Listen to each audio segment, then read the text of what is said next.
We're back and welcome to the first talk in our 2022 Invisible History series.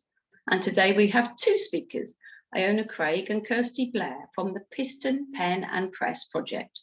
They're going to talk about reading rooms in the industrial city, picking up on themes in their exhibition, Working Class Readers in Victorian Manchester and Salford, which opens at the library this Friday and can be viewed on our Friday drop-in afternoons. Details of the exhibition and how to see it are on our website. The library's events are, as usual, free. However, we would like to encourage you to support the library if you're able to do so. And there's a donate button on our website. Okay, I am going to pass straight over to Kirstie to share her screen. Thanks, Kirstie. Hello, everyone. We're happy to be here. It's nice to see some familiar names and faces from when I was giving the talk on miners back in the autumn winter. And it's also nice that it's light outside, so I don't have to be lit up by 5 lamps at 3 in the afternoon. This is basically a talk version of the exhibition panels that will be on display in the Working Class Movement Library, because I realise that at the minute it's still only open on Fridays and that a lot of you won't be based in the Manchester area, so you might not get to see it this time round. So we're going to take you through some of the things that that exhibition talks about. It's really a joint talk. I'm going to hand over to Iona, who is a PhD student attached to the Piston Pen and Press project at the University of Strathclyde.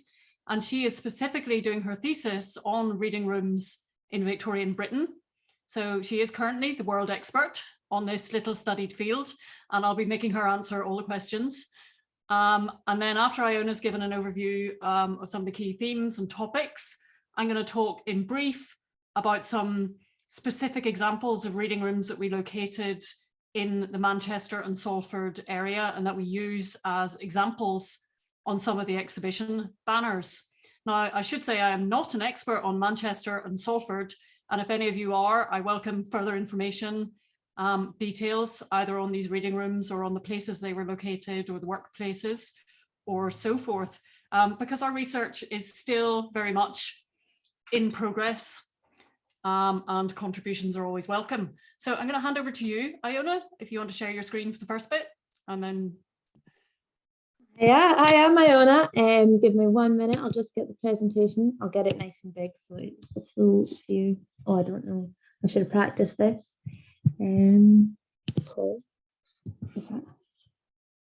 I'll share the screen first and then I'll play. Apologies. Share screen. And then we'll go to the full view. Okay, can we all see that? Okay, fantastic. So I study reading rooms in general throughout Britain. So just a brief overview of what a reading room really was, because often they're bundled in with libraries. But basically what they were was sort of small scale libraries that were focused on newspapers and periodicals. They would obviously were popular before libraries were generally accessible because they were cheaper to run. Obviously, newspapers were cheaper to buy than books, and they were also more appealing to the working class and working men in general because it's lighter reading. In the rooms, though, they weren't just, it wasn't all just about reading silently. There was a lot of other entertainment such as billiards, drafts, chess, some throwing toss games. They would sometimes do reading out loud and stuff like this. And this really helped engage the illiterate, of which there was, of course, many throughout the mid-Victorian period. They would also were centres of education. So they would run lectures, they would run classes, and most of them being basic literary classes. So a lot of people would learn to read and write within those rooms. They were very much a place of the middle class, of the working class, not the middle class, because they tended to urge towards the mechanic institutes or the libraries. However, this is a little bit different in Manchester for reasons that we will discuss later. Reading rooms and industry tended to come very much hand in hand. You would find them often in mines, you would, as in mining towns, or at, or say at a cotton industry, you could find them in the cotton place or just local ones. So whenever there really was an industry, you basically, these things for perspective were everywhere. Every town, every village would have one. They tended to become the centre of the town. They tended to be a big part of the community, much like a YMCA. And often they were linked with the YMCA actually later in the period. But yeah, so they tended to be very much linked to industry, such as rail workers. Often rail companies would actually purposely provide, or miners owners would provide reading rooms in order to encourage their miners to drink less and be better behaved and stuff like this, and control obviously what they were reading. Yeah, so, but they were incredibly important, as you can imagine, towards educating and politicizing working men.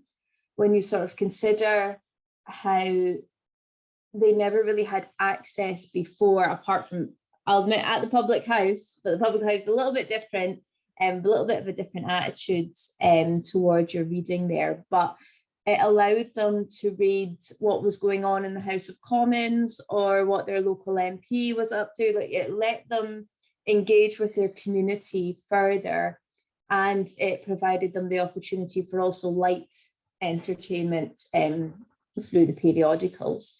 It was a huge part of the development of the working class, I would argue. And yeah, it's hugely important in understanding the development of industrial workers and literature in the 19th century.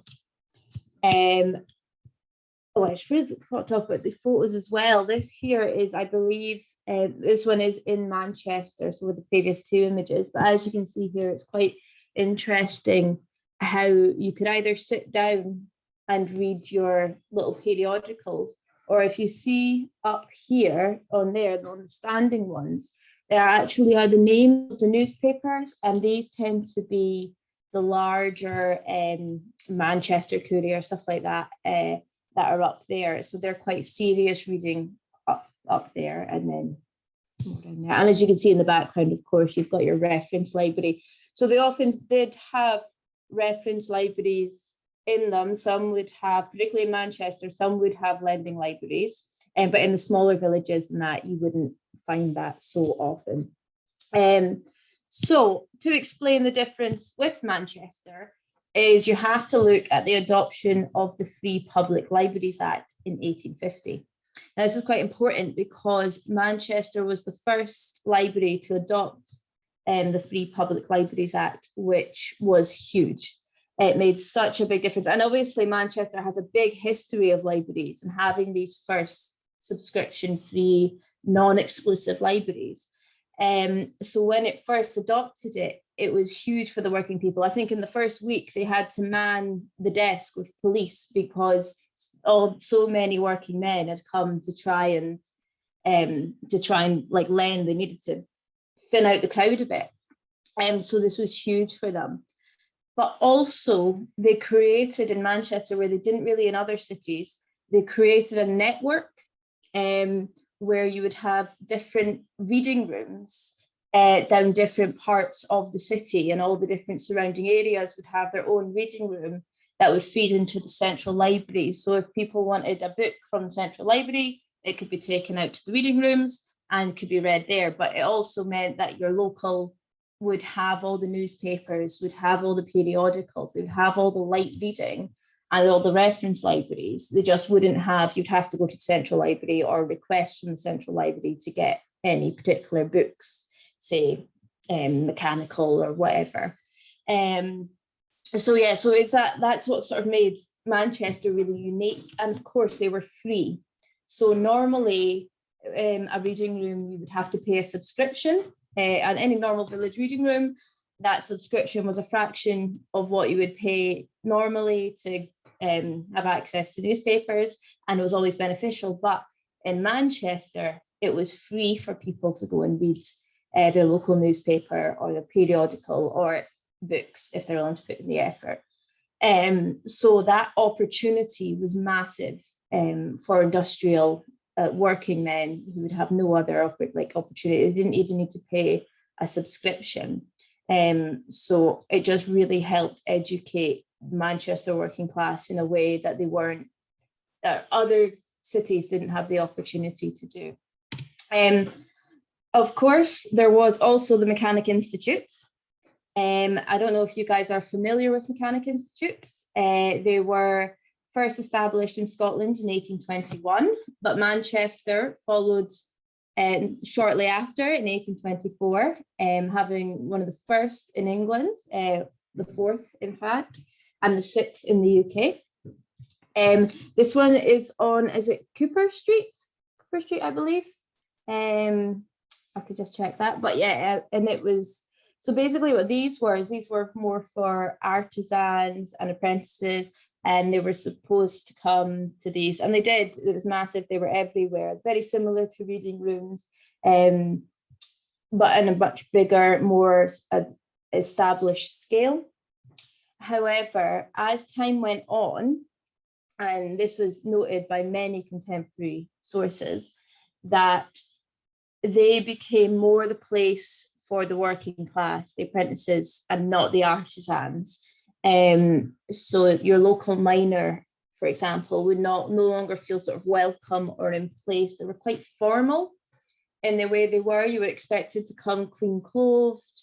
You were expected to be, quiet when you were there, whereas opposed to reading room where you could come dirty straight from the mine or straight from the cotton mill or wherever you were. You could come in your work clothes and there would be rowdy debates, and you would all be, it was all a much more relaxed atmosphere, and that was much more welcoming to the working class, which is, I think, an important division that we need to understand the difference between Mechanic Institutes and reading rooms. Though they have very similar functions, they appealed to different classes of society.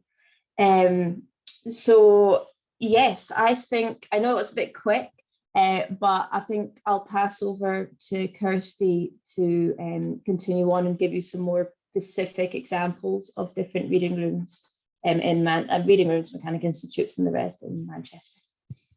Thanks very much, Iona. So if you hit stop share, then I'll hit start. Abby.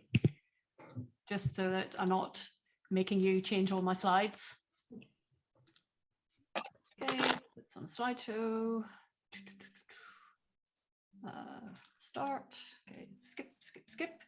Okay, so Iona's given a really useful overview there of reading rooms, what they were and how they operated, and said a couple of things about the distinctiveness of Manchester.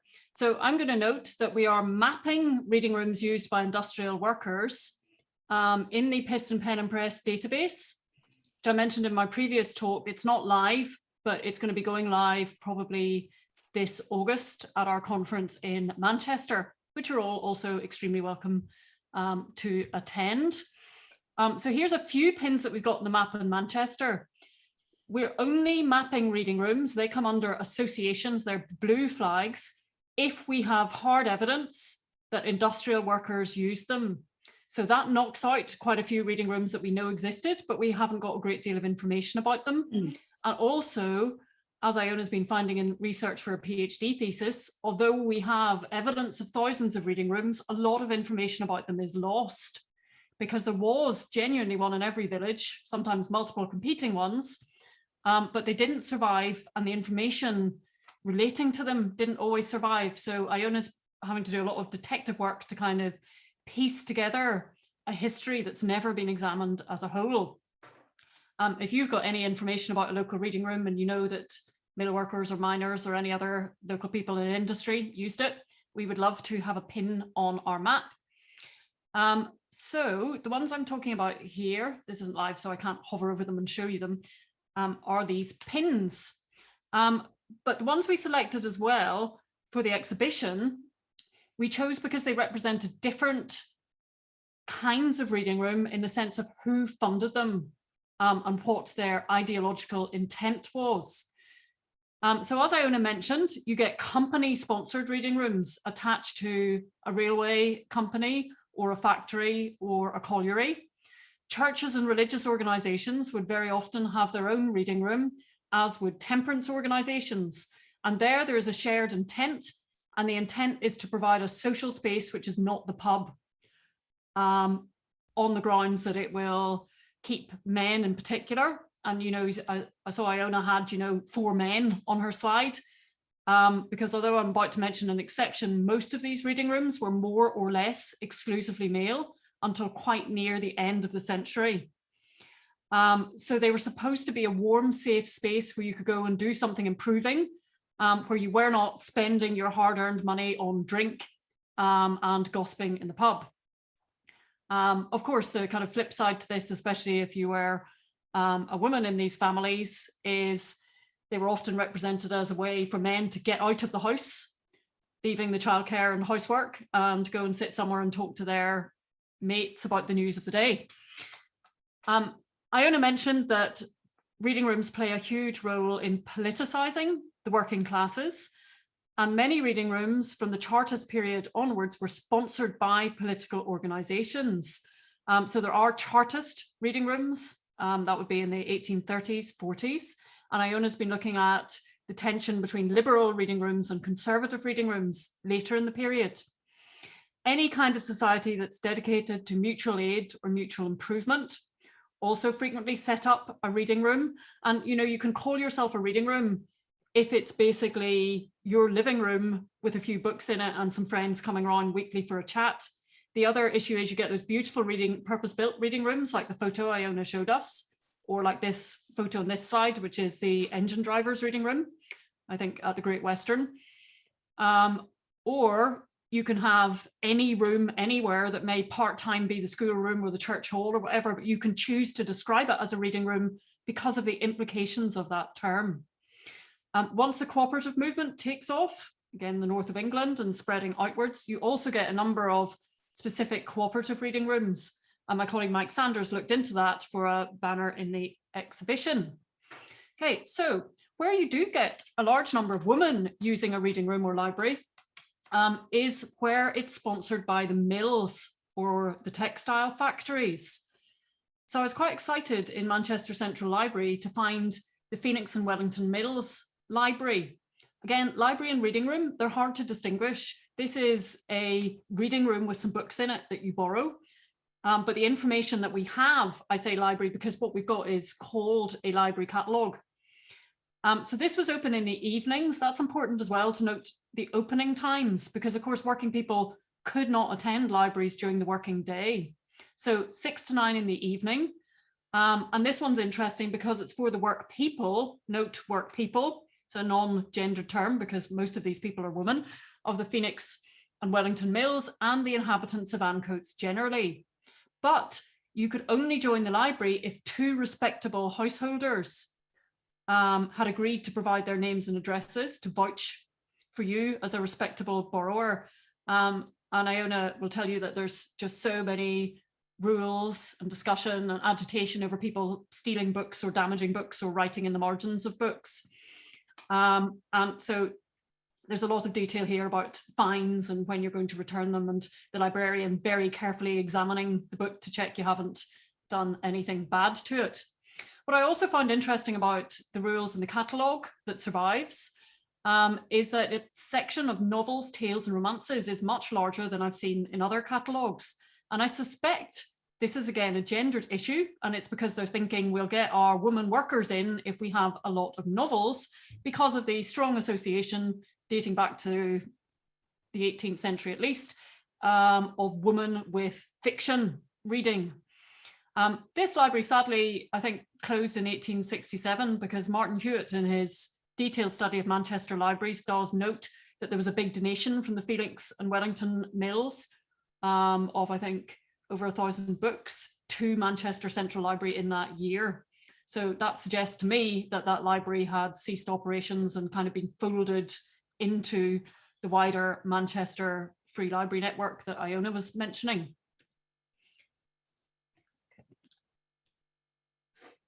Another one we wanted to pick out as an example, because of how vital the temperance cause was the Lombard Street Library. So the Lombard Street Reading Room appears to have been linked to the Working Men's Church, but it's very hard. Oh, I'm sorry. It's very hard to find any evidence about this one. There's the 1850 catalogue, and there's virtually no other mentions anywhere. So by doing a lot of hunting in the newspaper archive, I tracked down, this is actually through obituaries, which are a useful source for us because an obituary will say if someone was a member of a prominent organisation in the city. So there are 2 obituaries that mention people as being members of the Lombard Street Society, and they were both industrial workers, and one of them worked in the railway works. The other really interesting thing about Lombard Street, which is only tenuously related to the reading room and library, but I just really love it, is that in 1874, there was a widely reported scandalous campaign in which the working woman, described as the wives and mothers of the men in this society, were testifying from a cart at fairs around Manchester, talking about, you know, the horrors that alcohol had brought to their lives or their families' lives, in great and graphic detail, and drawing huge crowds because it was unusual to see women, especially working women, doing this kind of collective public speaking. So there's a lot of somewhat facetious discussion about these women in the press, which highlights the fact that this was quite a significant temperance society. There's no real difference, though, between a temperance society library catalogue and any other library catalogue. They all tend to contain the same kind of improving works. I'll give you a little example from the Phoenix and Wellington Mills catalogue later. One that we didn't have a separate banner for in the exhibition because we know very little about it, but we really want to know more about it, was the Jewish Reading Room in Red Bank. This was founded by William Arensberg, who was an instrument maker. Oh, sorry, I've come out of the slideshow then.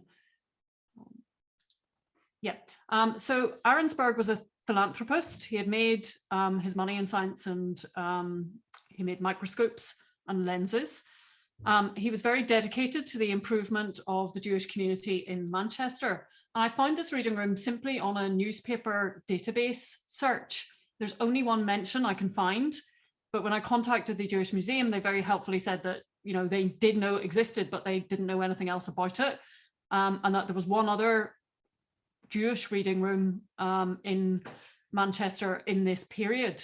That's also quite unusual because I haven't found reading rooms listed as specific Jewish community reading rooms anywhere else except, I think, London. Though I will note in passing that there was a Muslim reading room in Liverpool attached to Liverpool's mosque, which was founded by English converts to Islam, and was really the leading centre for Islamic thought and Islamic British converts in the UK.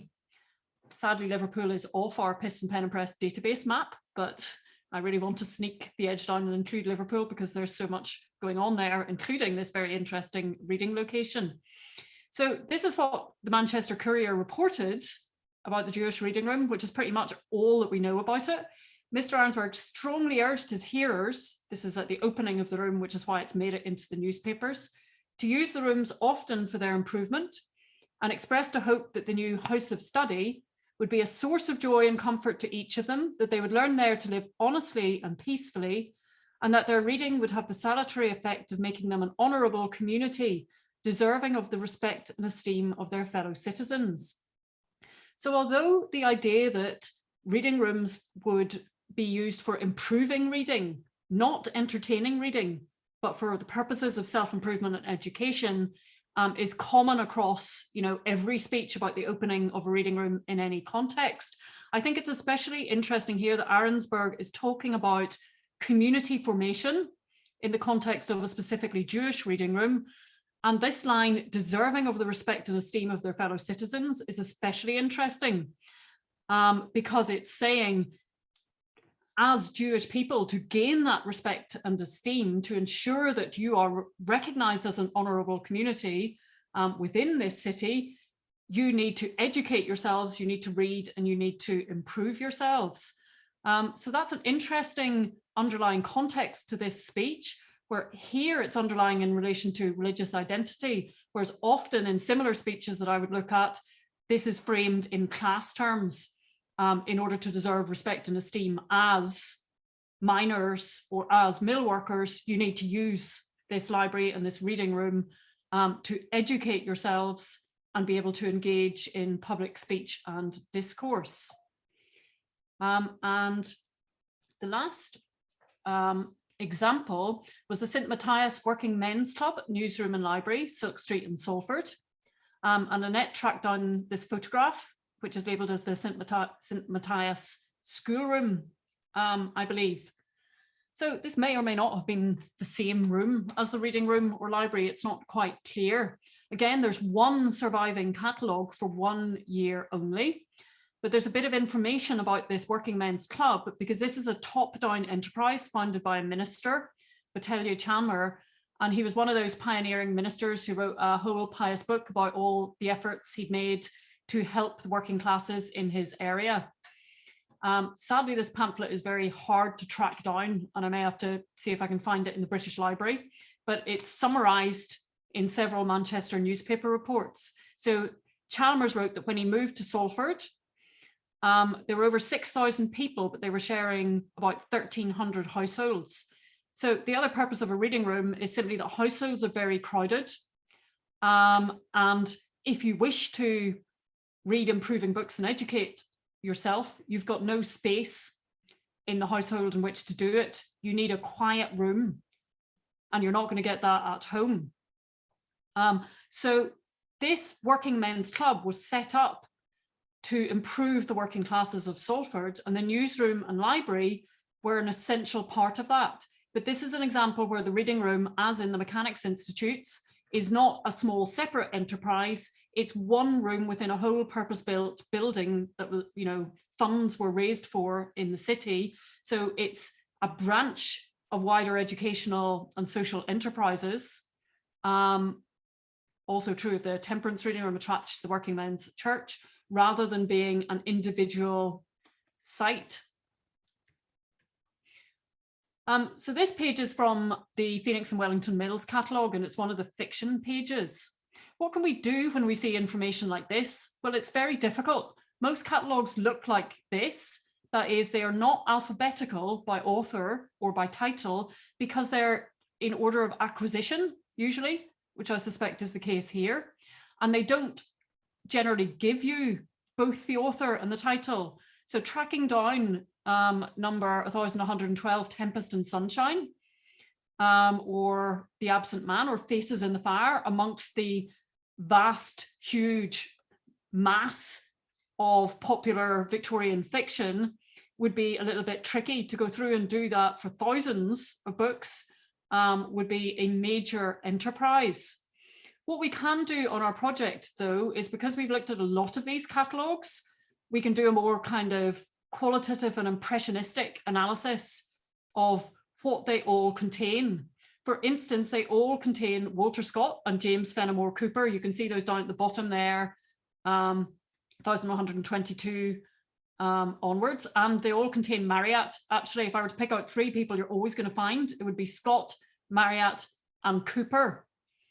Adventure fiction is what everybody wants. I don't always see George Eliot. If you look up here, 1088-89, they had invested in the 2 volumes of George Eliot's Adam Bede. And that must have been a relatively recent purchase. And that's interesting because Eliot's quite, you know, was considered in her time period quite high-class literature. And again, this is a book about a working man. So is that why it's here? We could go through this whole catalogue and analyse how many of these novels, tales, and romances contain working people, and if that's why they've been bought, or how many of them, like presumably My Uncle the Earl by Catherine Gore, are escapist romances about the aristocracy. These catalogues are also interesting if you're interested in Victorian fiction, simply because of the medley they contain and the lack of distinction at that time between what we now consider canonical, important, good, well-written novels and novels that have just completely been forgotten and that nobody has ever read since 1860. So what's gone in and out of fashion and why is also interesting. And I was again talking about that a bit when I was looking at those Northumberland miners' records and what they like to read. So it's also hard, of course, when we just have the catalogues to know what was actually read from this catalogue, because knowing that Adam Bede is in the catalogue doesn't mean that any factory women workers actually wanted to read Adam Bede. Without borrowing records, which in 99% of cases, actually probably like 99.8% of cases, we do not have, we cannot tell whether anybody borrowed these books. Without membership records, we don't know even how many people joined the library and might have been regular users. But what we can tell is that working people had access to these books if they chose to use the access. And we can also tell, as you saw in some of those speeches or reports, who was funding these reading rooms and why. So we know what the intent was behind these networks of workers' reading room and how that intent varied depending on whether these were, as in the examples I've shown you, sponsored reading rooms by companies, by individuals, by organizations, or whether, as in some other examples, they were bottom-up enterprises where a group of people got together and set up their own establishment. The other thing that our database enables us to do is link in individuals to reading rooms that they used. If you read working class autobiography, a lot of people will talk about the reading room they belonged to as a child, or they'll mention it in passing and we can try and track it down. In some cases, I've been able to add a number of reading rooms to the database because of that mention in another form of text. Particularly people who went on to become politicians, and especially if this was linked to the labour movement or trade unionism or the cooperative movement, they will talk about how I learned to read, what I read, and where I read it. Because reading rooms were perceived as so vital to workers' education, it was an important move in your memoir autobiography to emphasize that you were part of this local culture and that may have been where you accessed not just books, but where you learned to be a public speaker. What you got from those books that you then took out to, you know, your speech to 3,000 miners, or your newspaper journalism, or so forth. So reading rooms give us considerable insight into how workers learned to engage with forms of literary culture, how they learned to write, how they began to engage with newspapers and periodicals, and how they developed political ideals. They also, although there's been some work done in these rooms in the history of reading, there's never been a full-scale study like Iona's producing in her thesis. And I think that really transforms our sense of how people access literature and what literature they accessed, because as Iona said, it's clearer and clearer that what they read were newspapers and magazines, not books.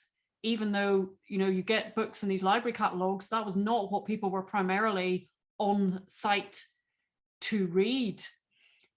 So the knowledge of the average industrial worker of current affairs and of current affairs as reported in expensive and high-class periodicals may have been much greater than we thought.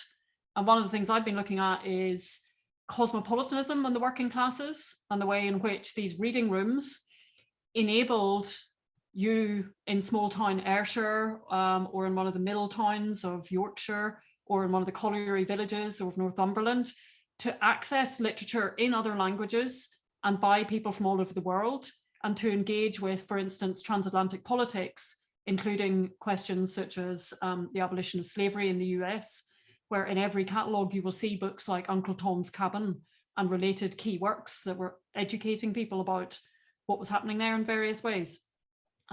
So an important and exciting history. We eagerly await Iona's thesis. I'm putting you on the spot, Iona, which will give us a lot of fascinating archival detail about these rooms, about their operations, their funding, their mission and identity, and as much as we can discern about how and why workers use them. And I'm going to stop there so you can ask any questions, or so that Iona can come in with any further information. Yes, Iona, anything to add before we open it up? Oh goodness. I mean, I'm interested to know what you guys are looking to know. As I said there in the chat, some things about how obviously the damage was taken really seriously, of different things. I mean, there's a lot to these reading rooms, and there's a lot of elements to it, especially when you do start to look into the political side of them, or the censorship within them, or looking at committees and who was in charge of these rooms in particular, would really determine what you were getting to read. And of course, the different religion ones, obviously religion is a huge part of a huge part of 19th century culture. So having different free church reading rooms, or I know I've seen examples of where there's been book donations, and the local reverend, because there would always be a minister on, not always, but generally there was always a minister on the committee of a reading room. A general village reading room would always have the minister on the committee as respectable. And I've seen quite a few examples of them regret like saying, send these books back, or we're going to burn them out in the garden and stuff like this. So yeah, there is a lot of censorship as well when looking at these, and looking at actually what they were able to read, because the committee is really important on that.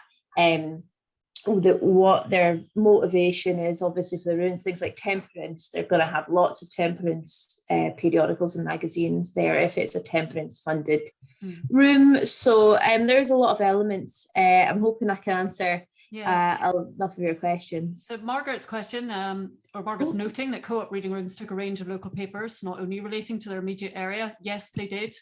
I mean, you could probably speak to this more, Iona, but that doesn't seem to be uncommon. So I think what's interesting in these reading rooms is the balance of very local papers relating to the wider area, trades papers like, the Factory Times or the Miner, and London papers or national papers.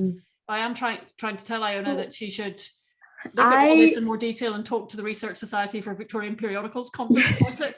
Definitely. So I would argue that by far the most important newspaper nationally to be in a reading room was the London Illustrated.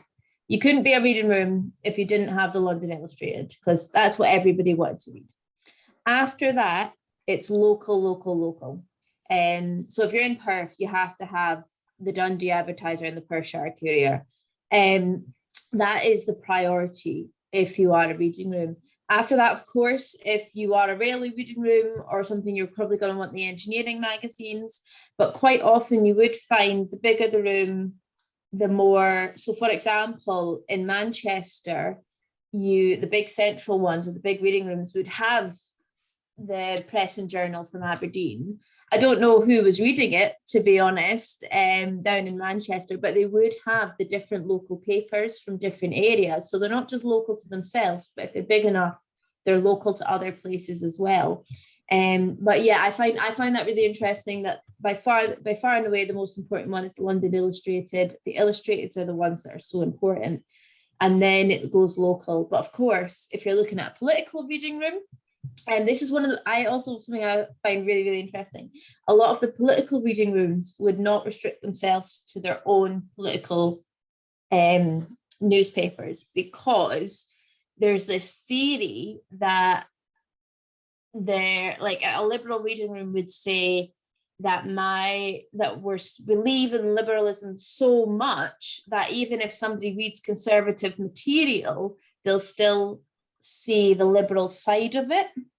And so quite often you would go into these, and there's a great anecdote of a man that goes in, he's traveling, he goes to the local village conservative reading room, but he wants to read the liberal, and he knows they'll have a liberal paper.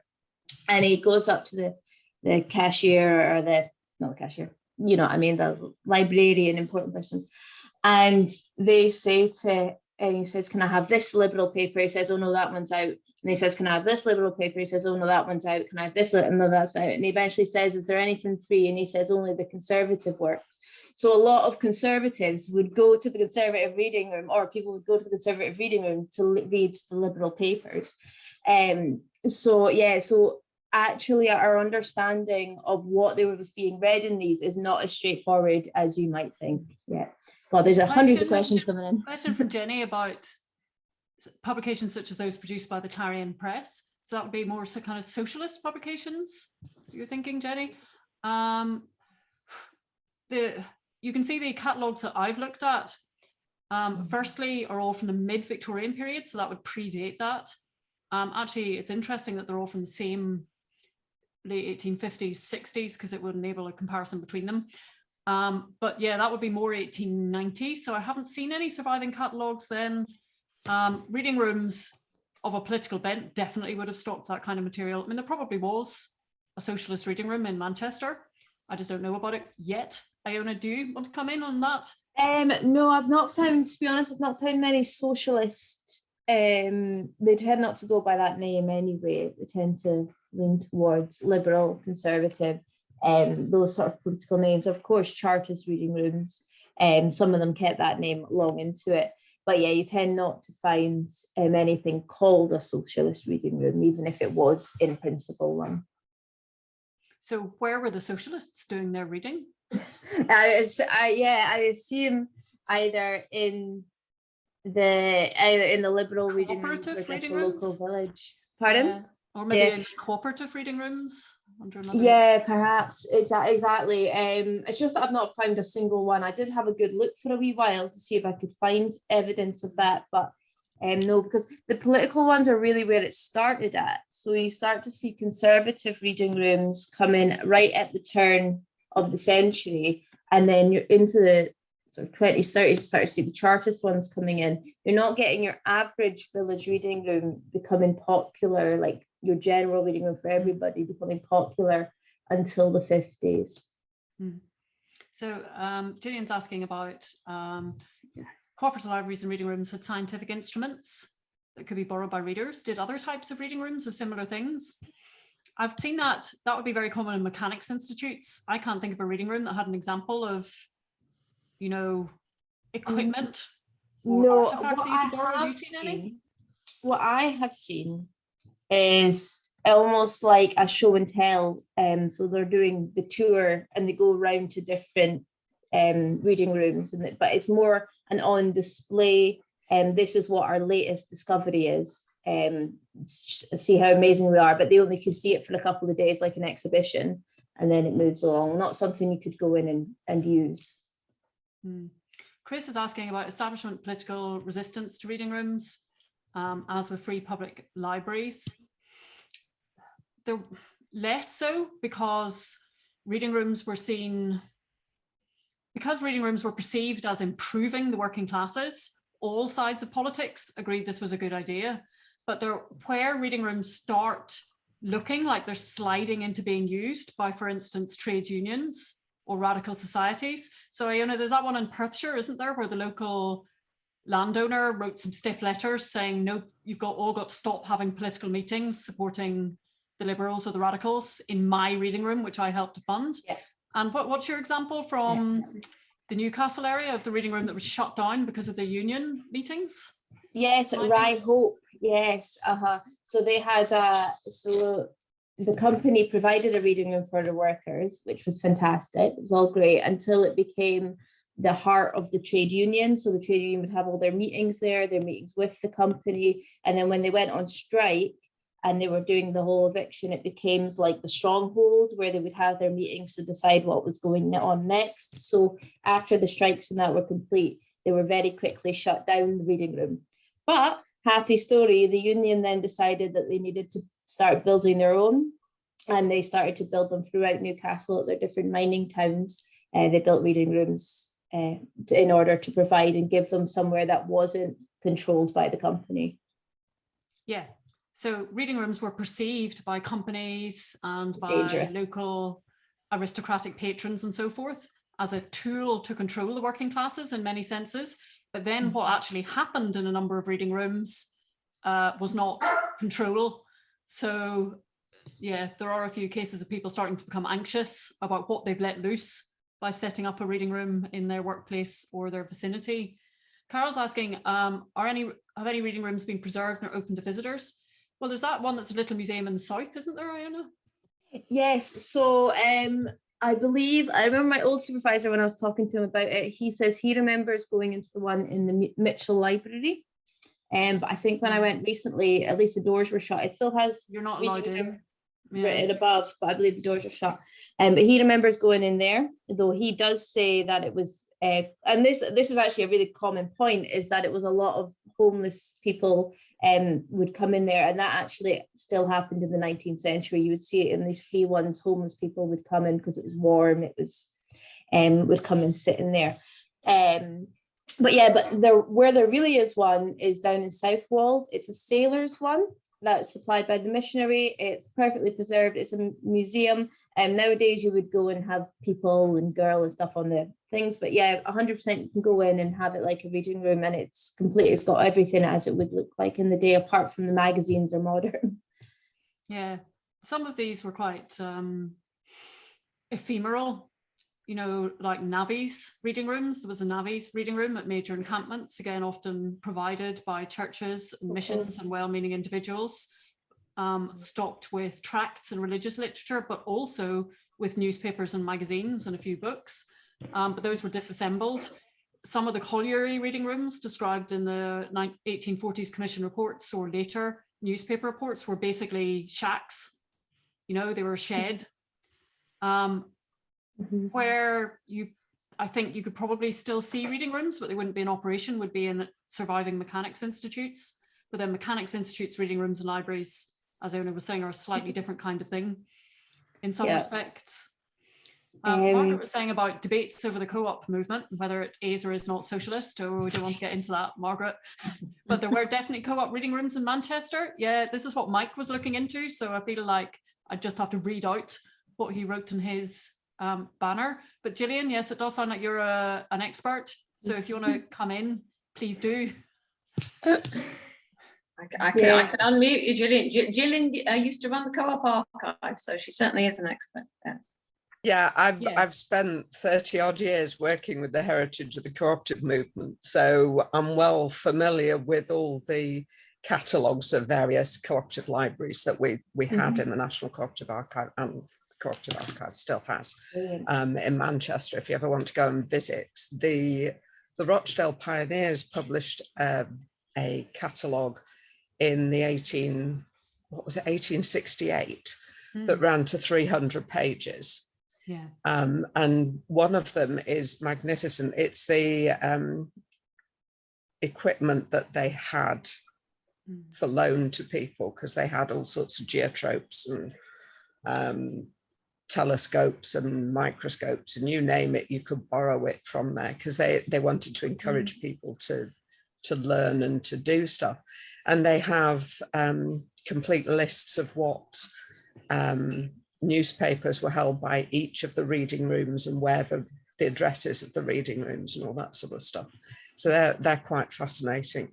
And worked with a lady I mentioned in the chat called Jean Everett, who was at Aberystwyth University, and she did her PhD on cooperative libraries, looking at both libraries and reading rooms and stuff. So if you haven't seen that, sounds good. the National Cooperative Archive has a copy of her PhD thesis, so you might well want to have a look at that. Yeah, definitely. Yeah, drop us a line, Gillian. Maybe Iona can come down to the Cooperative Archives and that would be fantastic. Yes, very much investigate further. And we have a great woman mill worker poet who this project found, and we keep finding out more and more about her, but she was definitely involved in the cooperative movement. So I need to know if she pops up in any of your sources as well. What name was that? Her name's Sarah Robinson, but her husband appears to be involved in a cooperative store. Doesn't ring any bells with me, but she's probably there. And there are plenty of periodicals of cooperative societies and stuff like that, like the Manchester and Salford Herald. So much to find out. Which... Yeah, Martin, I mean, again, if you want to be unmuted and come in, you're telling us about socialist reading rooms, institutes and club. Yeah, so pioneer institutes. Yeah, this is what Iona's been finding, and one of the difficulties in her project is all the different names under which a space for reading could be described in the press makes it incredibly hard. you know, to search and to know exactly what you're searching for. Mm-hmm. Definitely. I mean, obviously, there's also the word newsroom, which was much more common in the first half of the century. And that says much more what it does in the tin. It's your local news that you get there. But yeah, again, it blends over as to what a reading room is. I think the general thing of a reading room is a village reading room, is what you would get in your local village, where you could, and you'd have some books and stuff, certainly far from an institute or a said club, but then a lot of institutes and club have a reading room inside of them. It is a very hard distinction. I think what I'm particularly looking at is the concept of the dedicated village reading room, or liberal reading room, conservative. And Martin, do you want to come in there? Yeah, I mean, I think the Socialist, you know, they placed a very high premium on the written word and believed very profoundly in the power of the written word to make converts. And I think they kind of aspired probably to set up the reading rooms along the lines of the larger organizations, but just very often didn't have the resources. And there were kind of debates within the socialist movement about, you know, what you should have in a socialist club or a socialist reading room. Should you have a pool table? Should you have billiards?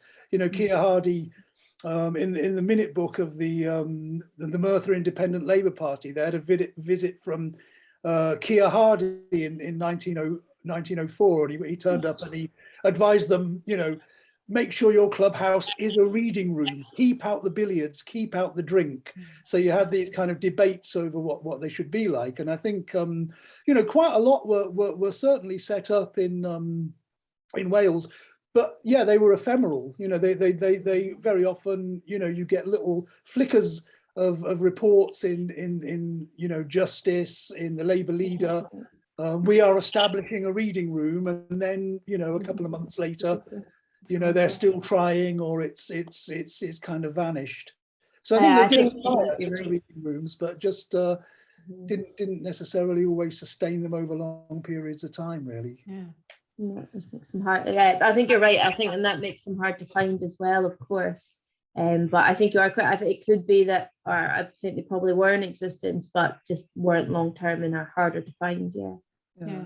And Janet's saying that, talking about a reading room that had a pool table upstairs. Yeah, I don't think I'd realised how central billiards were to the experience of Victorian reading until Iona started looking into reading room minutes, about half of which are concerned with, you know, billiards, not anything to do with books, newspapers. Or I think it was in Dunblane. They had a committee, a subcommittee dedicated to just the billiards. They were everything. And a lot of when these places started to shut down, they would turn into billiard halls, a lot of the reading rooms. And they were genuinely, it was such a big part of it. And it was very controversial, as you said, you know, Keir Hardie saying you want to keep it out because they also were concerned that it encouraged gambling and stuff like that. But it was the biggest funding that they could get by far was the income that they got from the billiards, worth more than the subscriptions, probably about the same as the donations. All the money came from the billiards. And actually it helped them stay a little longer, because so this used to be the centre of entertainment in the town, was the reading room. But as picture houses came in, billiard halls were competing, that's when reading rooms really started to die out. I mean, obviously there was the reduced cost of newspapers and reading material themselves, but it was also this competition. It kept people coming in and paying money towards the room through the billiards, and that kept them open longer. Dave, were you waving there to? I think you're muted, but I'm not sure I can unmute you. Yeah, that's it. Yeah.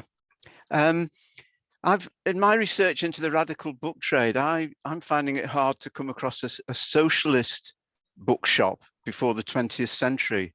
And I certainly haven't come across any reading room either. But I'd love to know if there were some.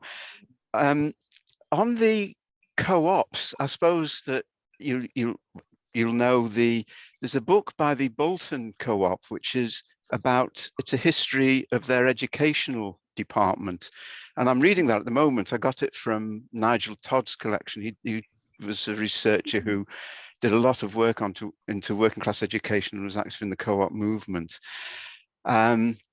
And it's absolutely fascinating. I don't think there's any other book like it, but Julian may correct me. And it gives detail about all the branches they set up. They had 16 reading rooms at one time, as well as a central library. And there's an incredible detail about they kept closing them and moving them. And they were often above the shops or in small houses attached to the shops. But then, you know, the stores would have to expand, so they'd have to close one of the reading rooms. But there's amazing details in there about the rules and regulations and the problems they faced. And they weren't open on Sundays, but members could buy a key so they could go in. But one of them, reading rooms, left the door open on Sunday till, you know, local people started coming in and causing problems, sneaking in.